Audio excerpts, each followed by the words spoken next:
तो स्टूडेंट्स, आज की इस वीडियो के अंदर हम सेकेंड ईयर इंग्लिश की थर्ड पोयम को डिस्कस करने जा रहे हैं, जो कि हमारे पास है the seven ages of man, जिसके राइटर हैं विलियम शेक्सपियर। तो जैसे कि इस पोयम का नाम है the seven ages of man, तो इस पोयम के अंदर विलियम शेक्सपियर ने इंसान की जिंदगी को सेवन एजेस के अंदर डिवाइड किया है। तो जैसे कि एक इंसान की सबसे पहली स्टेज होती है इन्फेंट, यानी कि एक छोटा सा बच्चा। उसके बाद वो फिर एक स्कूल बॉय बनता है, उसके बाद फिर वो जस्टिस बनता है, सोल्जर बनता है, फिर उसकी ओल्ड एज शुरू होती है, यानी कि वो एक बूढ़ा इंसान बनता है, और आखिर में जाकर एक बहुत ही एक्सट्रीमली ओल्ड मैन बन जाता है, यानी कि यूं कह सकते हैं कि वो दोबारा से अपने बचपन के अंदर चला जाता है। तो असल में इस पूरी पोयम के अंदर हम इन सेवन ही स्टेजेस को डिस्कस करने वाले हैं, जो कि विलियम शेक्सपियर ने हमें बताई हैं। तो इस पोयम को शुरू करने से पहले हम विलियम शेक्सपियर के बारे में थोड़ी सी मालूमात लेते हैं। तो विलियम शेक्सपियर की जो पैदाइश है वो 26 अप्रैल 1564 के अंदर हुई, और अगर हम डेथ की बात करें तो 23 अप्रैल 1616 के अंदर ही उनकी डेथ हुई। इनकी पैदाइश और इनकी डेथ का जो मंथ था वो सेम ही था, यानी कि अप्रैल। इसके अलावा विलियम शेक्सपियर एक बहुत ही मशहूर इंग्लिश पोइट है, साथ साथ प्ले राइट। प्ले राइट क्या होता है? यानी कि ऐसा शख्स जो कि प्ले लिखता है, यानी कि ड्रामे वगैरह लिखता है थिएटर के लिए। इसके अलावा विलियम शेक्सपियर एक एक्टर भी है, वो कभी कभी ही अदाकारी वगैरह करते थे। इसके अलावा विलियम शेक्सपियर को इंग्लैंड्स नेशनल पोइट भी कहा जाता है, यानी कि इंग्लैंड का कौमी शायर। इसके अलावा आपको फादर ऑफ इंग्लिश ड्रामा भी कहा जाता है। और अगर हम बात करें प्ले की, तो इनका जो सबसे ज्यादा फेमस प्ले है वो है रोमियो एंड जूलियट।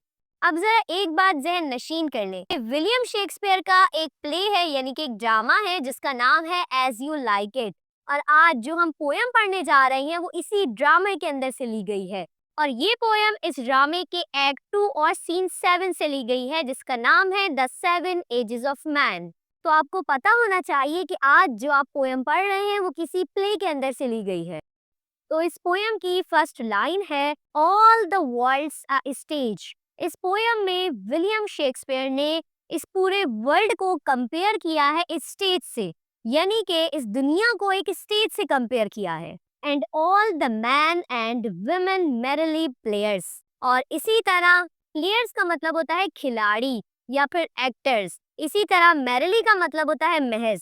अब जैसे कि एक स्टेज होता है, उस पे मुख्तलिफ प्लेयर्स होते हैं, मुख्तलिफ एक्टर्स होते हैं, बिल्कुल इसी तरह इस पूरी दुनिया के अंदर जितने भी मैन्स हैं एंड वुमेन्स हैं, या वो सब भी एक्टर्स हैं। They have their exits and their entrance. Exit का मतलब होता है निकलना, जबकि एंट्रेंस का मतलब होता है दाखिल होना। जैसे कि एक स्टेज होता है, उस पर मुख्तलिफ एक्टर्स आते हैं, अपना अपना किरदार, अपना अपना रोल प्ले करते हैं और फिर चले जाते हैं। बिल्कुल इसी तरह इस दुनिया के अंदर भी जितने भी इंसान हैं वो आते हैं, यानी कि पैदा होते हैं और फिर अपना रोल प्ले करते हैं, और उसके बाद उनकी डेथ हो जाती है, यानी कि वो एग्जिट कर जाती हैं। And one man in his time place many parts. अब यहाँ पर जो पार्ट्स है इसका मतलब है रोल, मैनी पार्ट्स मतलब डिफरेंट रोल्स। देखिए, एक इंसान अपनी जिंदगी में कोई एक किरदार अदा नहीं करता है, बल्कि वक्त के साथ साथ ना उसके रोल्स बदलते रहते हैं।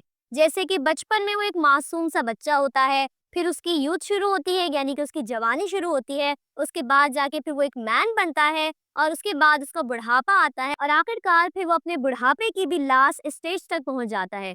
यानी कि हर उम्र का एक नया किरदार होता है। His acts been seven ages। अब उसके एक्ट्स को, यानी कि उसके किरदार को 7 पार्ट्स में डिवाइड किया गया है। जैसे कि एक ड्रामे के अंदर भी मुख्तलिफ किरदार होते हैं, बिल्कुल इसी तरह इंसान की जिंदगी के अंदर भी मुख्तलिफ स्टेजेस होती हैं। अब हम आगे चल के इन्हीं 7 स्टेजेस को पढ़ते जाएंगे। At first the infant. तो जब भी एक इंसान इस दुनिया के अंदर पैदा होता है, तो वो जो सबसे पहला रोल प्ले करता है वो करता है इन्फेंट का। इन्फेंट कहते हैं बहुत ही छोटे बच्चे को, अ न्यू बोर्न बेबी जिसे कहते हैं, मतलब एक दूध पीता बच्चा। Mewling and puking in the nurse arms. Mewling का मतलब होता है रोना, मतलब कमजोरी की वजह से रोना, मतलब आहिस्ता आहिस्ता रोना। जबकि प्यूकिंग का मतलब होता है उल्टी करना, वोमिटिंग करना। थोड़ी सी, मतलब जब थोड़ी सी उल्टी की जाती है तो उसे पुकिंग कहा जाता है। अब यहाँ पर नर्स आर्म का मतलब है आया, मतलब उस बच्चे की जो आया होती है या फिर कह सकते हैं नर्स या फिर उसकी जो माँ होती है, जो उस बच्चे को संभालती है, उसकी जो केयर टेकर होती है। तो इंसान की ज़िंदगी का जो सबसे पहला मरहला होता है, जो सबसे पहली स्टेज होती है, वो एक बच्चे की होती है। ये बच्चा अपनी आया की गोद में, अपनी नर्स की गोद में या माँ की गोद में रो रहा होता है या फिर बार-बार उल्टी कर रहा होता है। मतलब एक इंसान का जो सबसे पहला रोल होता है वो एक मासूम बच्चे का, एक बेबस बच्चे का होता है।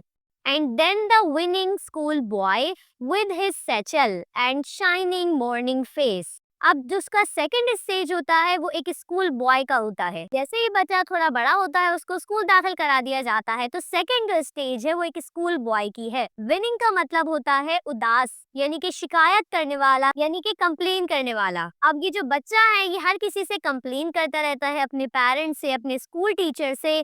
विद हिज सैचल, अब साथ में उसके कंधे पर, सैचल कहते हैं बस्ता या फिर बैग, उसके कंधे पर एक बैग मौजूद होता है। एंड शाइनिंग मॉर्निंग फेस, का जो चेहरा होता है वो बिल्कुल शाइनिंग कर रहा होता है, एक चमकता हुआ उसका चेहरा होता है। क्रीपिंग लाइक स्नेल, क्रीपिंग का मतलब होता है रेंगना, रेंगते हुए या आहिस्ता आहिस्ता चलना। अब वो जब स्कूल की तरफ जा रहा होता है बिल्कुल क्रीपिंग लाइक स्नेल, मतलब एक स्नेल की तरफ बिल्कुल आहिस्ता आहिस्ता धीमे धीमे वो स्कूल की तरफ जाता है, क्योंकि वो स्कूल जाना नहीं चाहता। अनविलिंग टू स्कूल, अनविलिंग का मतलब होता है दिल ना चाहना। अब जो बच्चा होता है वो सुबह सुबह मुंह धोकर निकलता है स्कूल के लिए, जाहिर बात है उसका चेहरा चमक रहा होता है, लेकिन उसका स्कूल जाने का दिल नहीं करता, इसीलिए वो बहुत आहिस्ता आहिस्ता स्कूल की तरफ जाता है ताकि वो देर से पहुंचे।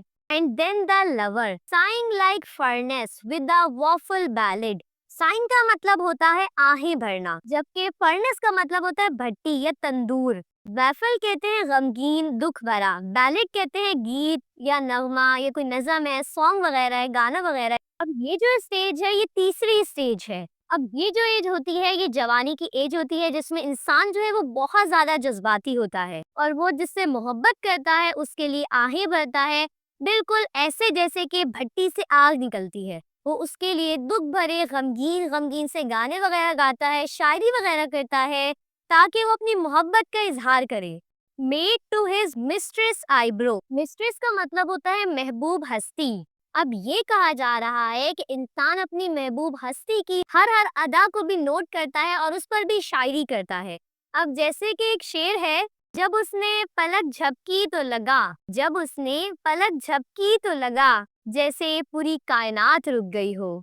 तो इस तीसरी स्टेज में ना इंसान कुछ इस तरह की शायरी करता है अपनी महबूब हस्ती के लिए। अब जरा बस तीसरी स्टेज को खत्म करके चौथी पे चलते हैं। अब जो फोर्थ स्टेज है वो है then a soldier full of strange oaths and bearded like the pard. अब चौथी स्टेज के अंदर इंसान एक सोल्जर बनता है, यानी कि सिपाही या फिर फौजी। स्ट्रेंज ऑड्स का मतलब होता है अजीब किस्म की कस्में या फिर वादे, जबकि पार्ट कहते हैं तेंदुए को, लिपर्ड को। अब इंसान जवानी के बाद जो है वो एक जंगजू या फिर यूं कह सकते हैं बहादुर सिपाही की तरह बन जाता है। वो बड़ी बड़ी अजीब तरह की कस्में खाता है, जैसे कि मैं अपनी जान दे दूंगा, कभी पीछे नहीं हटूंगा, इस तरह वो काफी अजीब अजीब तरह की कस्में खाता है। और बेयर्ड कहते हैं दाढ़ी को, और उसकी जो दाढ़ी होती है वो तेंदुए की तरह होती है, यानी कि घनी। Jealous in honour sudden and quick in quarrel, honour कहते हैं इज्जत को, जेलिस इन ओनर का मतलब है इज्जत वगैरह के लिए बहुत ज्यादा हसास होना। Sudden and quick in quarrel, quarrel कहते हैं झगड़े को, यानी कि लड़ाई झगड़े के लिए सडन का मतलब होता है अचानक या जल्दी, या फौरन लड़ाई झगड़े के लिए फौरन ये जल्दी से तैयार होना या जल्दी से किसी भी लड़ाई के झगड़े में कूद जाना। तो इस स्टेज के अंदर इंसान के लिए उसकी जो इज्जत होती है या फिर यूं कह ले उसकी जो गैरत होती है वो बहुत ज्यादा उसके लिए अहमियत रखती है। अगर कोई उसकी इज्जत पर या उसकी गैरत पर बात करता है तो वो फौरन उससे लड़ाई झगड़ा करने लग जाता है। Seeking the bubble reputation even in the cannons mouth, seeking का मतलब होता है तलाश करना, रेपुटेशन कहते हैं शोहरत को। और अगर बात करें हम बबल रेपुटेशन की, तो इसका मतलब है बुलबुले की जैसे शोहरत, मतलब जैसे एक बुलबुला होता है वो फौरन से उठता है और फिर फट जाता है, बिल्कुल इसी तरह इंसान की वो जो शोहरत होती है जो बिल्कुल एक बबल की तरह होती है, फौरन से उठेगी और फिर खत्म हो जाएगी। आरजी या यूं कह सकते हैं जल्द खत्म होने वाली शोहरत। जबकि कैनन्स माउथ का मतलब होता है तोप का गोला, मतलब हम यूं कह सकते हैं कि ये वो स्टेज है जब इंसान अपनी थोड़ी सी शोहरत के लिए, जरा सी कह सकते हैं हम उसकी रेपुटेशन के लिए या उस रेपुटेशन को हासिल करने के लिए ना अपनी जान तक को खतरे में डाल देता है। यूं कह ले वो तोप के दहाने तक चला जाता है कि बस ताकि लोग उसे कहें कि भाई ये बहुत बहादुर इंसान है या फिर क्या बहादुर था।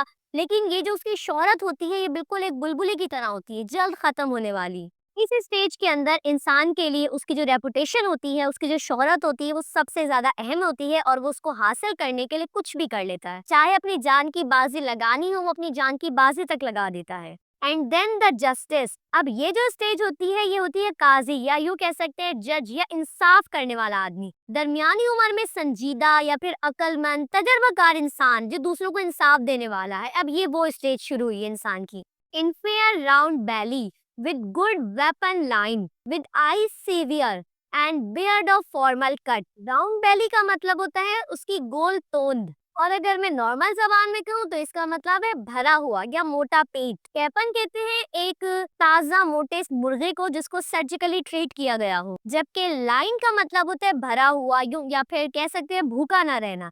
मतलब अब इंसान उस उम्र में पहुंच चुका है यानी कि दरमियानी उम्र, यानी कि जस्टिस स्टेज, जब उसका पेट जो है वो गोल हो चुका है क्योंकि वो अच्छा खाता पीता है। मतलब मुर्ग और लजीज खाने उसकी जिंदगी का हिस्सा बन चुके हैं। मतलब वो अच्छा खाता पीता है, संजीदा रहता है और आरामदाह जिंदगी गुजारता है। जैसे कि अगर हम कहें कि एक जज है या फिर एक प्रोफेसर है जिसने अच्छी नौकरी से ना एक सुकून की जिंदगी बना ली है और अब वो रोज अच्छा खाता पीता रहता है और उसका जिस्म जो है वो थोड़ा सा हेल्दी है, मतलब भारी लगने लगा है। आई सेवियर का मतलब होता है तेज नजर, मतलब लोगों को परखने वाली जो नजरें होती हैं, संजीदा आंखें। जबकि बियर्ड ऑफ फॉर्मल कट का मतलब होता है तराशी हुई बकायदा दाढ़ी। मतलब जारी बात है ये दरमियानी उम्र है। ये उम्र जो है वो इंसान को संजीदा बना देती है। उसकी जो आंखें हैं वो एक सख्त या यूं कह ले बावकार आंखें लगती हैं। उसकी जो दाढ़ी वगैरह है वो भी एक साफ सुथरी है या रस्मी अंदाज में काटी गई है। मतलब यूं कह सकते हैं कि अब वो एक जिम्मेदार या मुअज़्ज़िज़ इंसान बन चुका है। Full of wise sauce and modern intenses and so he plays his part। Vice का मतलब तो होता है अकलमंद, कि पूरा वाइस सॉस का मतलब होता है अकलमंद कहावतें या फिर दानिशमंदी वाली जो बातें होती हैं। जबकि मॉडर्न इंटेंसेस का मतलब होता है नए जमाने की मिसालें। मतलब अब ये जो आदमी है वो जिंदगी के तजर्बात से भरा हुआ है। मतलब अब उसको जिंदगी का अच्छा खासा एक्सपीरियंस है। मतलब ना वो पुरानी कहावतें वगैरह हैं या फिर जो पुराने अकवाल हैं वो उनके जरिए बात करता है, नई नई मिसालें देकर दूसरों को समझाता है। यानी कि एक उस्ताद या एक रहनुमा की तरह ना दूसरों को अकल सिखाता है या दूसरों को सिखाता है। और जैसे कि आखिर में लिखा है प्लेस हिज पार्ट, मतलब ये अब दरमियानी उम्र का हिस्सा है। हर उम्र का जाहिर बात एक किरदार है और ये जो उम्र है ये एक अक्ल वाली या फिर तजर्बे वाली संजीदगी वाली उम्र है इंसान की। अब बात करते हैं सिक्स स्टेज की। The sixth stage shifts into the lean and slippered pantaloon. अब उसकी जो जवानी वगैरह है वो सब भी गुजर रही, यानी कि अब छठी स्टेज के अंदर वो जा रहा है बुढ़ापे के अंदर। तो शिफ्ट्स कहते हैं तब्दील हो रही है, बदल रही है, मतलब अब उसका बुढ़ापा आ रहा है। Into the lean and slippered. Lean का मतलब होता है दुबला पतला, ठीक है। स्लिपर्ड कहते हैं चप्पल, मतलब अब वो बूढ़ा हो गया है, बहुत ज्यादा दुबला पतला सा कमजोर सा हो गया और अब वो चप्पल पहनने लग गया, स्लिपर्ड। पेंटालून का मतलब होता है पुराने जमाने का, यानी कि ढीला ढाला जो पजामा वगैरह होता है, ये यूं कह सकते हैं ढीला लिबास अब वो पहनता है, ठीक है, क्योंकि अब वो बूढ़ा हो चुका है। अब उस आदमी की वो उम्र है जिसके अंदर उस पे बुढ़ापा आ चुका है, वो इंतहाई दुबला सा कमजोर हो गया है। अब वो अपने पाँव में जूतों के बजाय कोई नरम सी चप्पल वगैरह पहनता है। उसके जो कपड़े वगैरह हैं वो भी बहुत ज्यादा ढीले ढाले हो गए हैं और पुराने अंदाज के होते हैं। मतलब हम ये कह सकते हैं अब उसकी जो ताकत है या फिर उसकी जो जवानी है वो जा चुकी है और अब वो बुढ़ापे के अंदर आ चुका है। With spectacles on nose and pouch on side. Spectacles कहते हैं चश्मे को या ऐनक को। अब जाहिर बात है बुढ़ापा आ चुका है, अब उसकी नाक के ऊपर चश्मा अटका हुआ है। पाउच ऑन साइड, जबकि उसके पास अब पाउच होता है, यानी कि अक्सर दवाइयों वगैरह का या छोटा सा थैला वगैरह होता है उसके पास। अब मतलब अब आदमी बूढ़ा हो गया है, चश्मा वगैरह वो पहनता है और उसके पास एक छोटा सा थैला है, छोटा सा पाउच होता है जिसमें उसकी रोजमर्रा की चीजें होती हैं। His youthful horse well saved, a world too wide for his shrunk shank। Youthful कहते हैं जवानी, जबकि होर्स कहते हैं जो कपड़े वगैरह हैं, ये मोजे वगैरह हैं। वेल सेव्ड का मतलब है जो उसने संभाल के रखे हैं, मतलब कि उसकी जो जवानी के कपड़े हैं, जितनी भी मोजे वगैरह, ये जो भी उस जवानी के उसकी चीजें हैं वो जो उसने संभाल के रखी हुई है, क्योंकि उस वक्त तो उसको टाइम नहीं मिलता था, उस वक्त तो उसको बिल्कुल ही सूटेड बूटेड जाना पड़ता था, लेकिन जाहिर बात है जब वो उस वक्त शॉपिंग करता था तो बहुत सारे अपने ऐसे भी कपड़े लाता था कि जो नॉर्मल घर में पहन सके। लेकिन जवानी के टाइम में तो उसे इतना वक्त ही नहीं मिलता था कि वो उन कपड़ों को पहने। लेकिन जाहिर सी बात है कि अब जब वो बूढ़ा हो चुका है उसके पास बहुत सारा टाइम है, अब वो कहीं नहीं जाता तो अब वो उन कपड़ों को पहन सकता है। लेकिन अब जब वो अपनी जवानी के कपड़े निकाल रहा है तो वो बहुत ज्यादा जो कपड़े हैं बहुत ढीले हो चुके हैं। श्रंक शेंक कहते हैं सिकुड़ी हुई टांगे, कमजोर टांगे। लेकिन बुढ़ापे के अंदर उसकी जो टांगे हैं वो दुबली पतली सिकुड़ गई हैं, तो वो जो कपड़े हैं वो भी उसको ढीले हो चुके हैं। ये जिस्मानी कमजोरी की या जवानी के गुजर जाने की इलामत है। And his big manly voice turning again toward childish treble pipes and whistles in the sound. Big manly voice का मतलब होता है जो उसकी जवानी की भरपूर एक मर्दाना आवाज होती है ना, वो अब चेंज हो रही है। टर्निंग मतलब चेंज हो रही, किसमें? चाइल्डिश मतलब बच्चों की आवाज में। ट्रिबल कहते हैं पतली या फिर बचकाना सी जो आवाज होती है, जबकि पाइप्स कहते हैं कांपती हुई आवाज, जबकि विसल्स कहते हैं कि जैसे सीटी की आवाज। मतलब जवानी में जो उसकी एक भरपूर मर्दाना सी आवाज थी ना, वो बढ़ापे में जाहिर बात है कमजोरी हो चुकी है, तो वो अब बिल्कुल बचपने की तरह दोबारा से जो उसकी आवाज है ना वो पतली सी या कमजोर सी कांपती हुई हो गई है। अब जब वो बोलता है तो सीटी की जैसी आवाज निकलती है, कांपती सी आवाज निकलती है उसकी। Last scene of all, last scene अब यानी कि जिंदगी का आखिरी मंजर या यूं कह ले अब आखिरी मरहला चल रहा है। अब ये वो मरहला है जब इंसान जो है वो दोबारा बचपने जैसी हालत में आ जाता है, जहाँ पे जाहिर बात उसे कुछ याद नहीं रहता, जिस्मानी ताकत उसकी खत्म हो जाती है और आखिरकार वो द एंड पे पहुंच जाता है। That ends this strange eventful history, यानी कि अब ये जो अजीब और गरीब वाकयात से भरी हुई जो जिंदगी थी, अब जाहिर सी बात है उसके इख्तिताम का वक्त होता है। जाहिर बात है इंसान की पूरी जिंदगी एक ड्रामे की तरह है, जिसमें इंसान खुश भी होता है, गम भी होता है, इल्म हासिल करता है, डिफरेंट तरह के तजर्बे वो लेता है, लेकिन आखिरकार जाहिर बात है जैसे कि हर कहानी का इख्तिताम होता है, अब उसकी जिंदगी का भी इख्तिताम हो रहा है। In second childness and mere oblivion. Second childness का मतलब होता है दूसरा बचपन, यानी कि इंसान जब दोबारा से बच्चे की तरह बेबस हो जाता है। ऑब्लिवियन का मतलब होता है भूल जाना, याददाश्त का कमजोर हो जाना। मतलब जब इंसान बूढ़ा हो जाता है तो वो फिर दोबारा से एक छोटे बच्चे की तरह हो जाता है, बिल्कुल बेबस सा। जैसे कि एक बच्चा होता है वो दूसरों पर इन्हिसार करता है, वो खुद से कुछ भी नहीं कर सकता, बिल्कुल इसी तरह इंसान जब बूढ़ा हो जाता है तो वो भी बिल्कुल दूसरों का मोहताज हो जाता है। इसके साथ साथ वो चीजों को भूलने लगता है, उसकी याददाश्त वगैरह कमजोर हो जाती है और आहिस्ता आहिस्ता जाहिर सी बात है उसकी शख्सियत जो है वो बिल्कुल मध्यम पड़ जाती है। Sans eyes, sans taste and sans everything. अब यहाँ पर ये जो सेंस है ये फ्रांसीसी लफ्ज है। अब इसका मतलब समझे विदाउट, या फिर यूं कह ले बगैर दांतों के, बगैर आंखों के, बगैर टेस्ट के यानी कि जायके के और बगैर हर चीज के।